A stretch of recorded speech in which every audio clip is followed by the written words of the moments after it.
Folks, what we're going to do what is known as the backboard rain drill. And what that consists of is basically you're going to do 10 backboard shots on the left side of the court, 10 backboard shots on the right side of the court, and it could be 3 points or it can be in between, you know, right under the backboard to the midpoint, between both, between the 3-point and right under the basket. So it's up to you how far your distance is, but make sure you get 10 on both sides. And then when you're done with that, you're going to do 5 on both sides, switching from left side to the right side. And try to move at a nice pace. You're going to get your own rebounds. So here we go.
Oh shoot! It says low battery.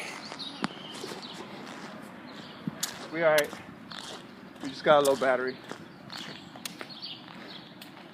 There it goes, folks. That's the drill, real quick. Hopefully y'all guys like that drill. Try it out on your own courts. Basketball rain.